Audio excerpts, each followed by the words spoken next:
अस्सलाम वालेकुम। आज मैंने एक ऐसी मैजिकल फूड के बारे में बात करनी है। अगर आप बच्चों की डाइट में शामिल करते हैं तो इससे आपके बच्चे की क़ुव्वत मुदाफ़अत बढ़ जाएगी और साथ-साथ ये होगा कि बच्चे का वज़न अच्छा हो जाएगा।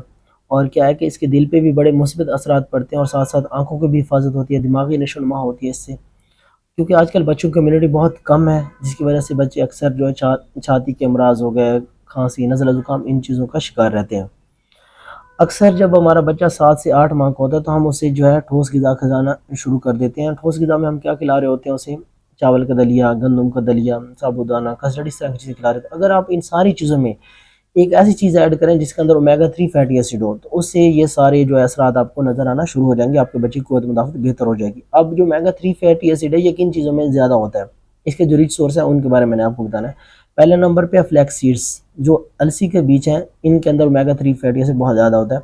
इसका जो पाउडर है आप लेके 1 चम्मच रोज़ाना बच्चे के सीरियल्स में ऐड कर सकते हैं। दूसरे नंबर पे चिया सीड्स हैं, ये भी ओमेगा 3 फैटी एसिड का एक रिच सोर्स है। इनका भी पाउडर आप लेके बच्चे के सीरियल्स में ऐड कर सकते हैं। बाकी जो वॉलनट्स हैं, अखरोट हैं, उनको आप अपने बच्चे की डाइट में ज़रूर शामिल करें क्योंकि इनके अंदर वो तमाम अज़ा होते हैं जो बच्चे की क़ुव्वत मुदाफ़अत बढ़ाने में हेल्प करते हैं। उसके बाद फ़िश जो है, मछली, आप हफ़्ते में 2 से 3 बार बच्चे को मछली ज़रूर खिलाएँ, खुद भी खाएँ और बच्चों को खिलाएँ।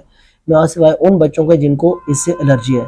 और लास्ट में हमारे पास आता है बीन्स। बीन्स को आप बच्चों की डाइट में ज़रूर शामिल करें। ये भी ओमेगा 3 फैटी एसिड का एक रिच सोर्स है। इनमें प्रोटीन्स भी होती हैं, इनमें फाइबर कंटेंट भी होता है, तो ये भी बच्चों की डाइट में ज़रूर शामिल करें।